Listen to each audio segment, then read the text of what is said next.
রাধে রাধে বন্ধুরা, তোমরা সবাই কেমন আছো? আশা করি তোমরা ভালো আছো। আমিও ভালো আছি। আমি বেশ কয়েকদিন আগে আমাদের মাঠে গেছিলাম। দেখো, আমাদের মাঠের দৃশ্যটাই তোমাদেরকে দেখালাম। দেখো, সবুজে সবুজ, এত সুন্দর লাগে এখন মাঠ ঘুরতে, তোমাদের কি বলবো। তাই তোমাদের সাথেও একটু শেয়ার করলাম আমাদের মাঠে কি হয়েছে। দেখো, পেঁয়াজকলির ফুল হয়েছে, এইগুলো কিন্তু বীজ হবে।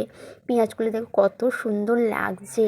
আর আমি একটু ভিডিও করলাম তোমাদেরকে দেখাবো বলে। দেখো, এইখানে কপিও হয়েছে, এখানে ব্রোকলি হয়েছে, দেখো ব্রোকলি গাছ। আর এখানে তোমার আলু গাছও হয়েছে। দেখো আলু গাছগুলো কত সুন্দর হয়েছে, সবুজ সবুজ। দেখো কত সুন্দর লাগছে আলু ক্ষেতটা। দেখো, আমার তো দারুণ লাগে মাঠের পরিবেশ দেখতে। তোমাদের কার কার ভালো লাগে অবশ্যই জানিও কমেন্ট করে। দেখো, আর আমাদের মাঠ ঘুরতে তো খুবই ভালো লাগে। দেখো, আর এই টমেটোগুলো দেখো, আর কি টমেটোগুলো, এত টমেটো হয়েছে, গাছ হেলে পড়ছে টমেটোতে।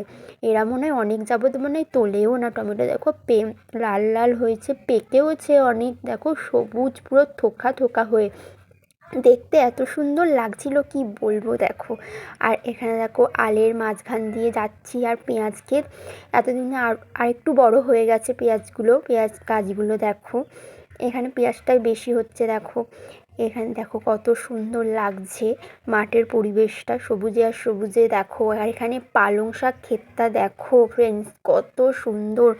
আর কত বড় বড় ঝাঁক পালং হয়েছে। দেখো, এই পালংগুলো কিন্তু চচ্চড়ি খেতে বেশ ভালো লাগে, তাই না? দেখো, আমাদের মাঠে কিন্তু অনেক কিছু হয়েছে কিন্তু। আর এখানে দেখো বাঁধাকপিগুলো কত সুন্দর লাগছে, আর কি বড় বড় হয়েছে। দেখো বাঁধাকপিগুলো দারুণ লাগছে। ভিডিওটা এই পর্যন্তই, টাটা। আবার দেখা হচ্ছে পরের অন্য কোনো ভিডিওতে।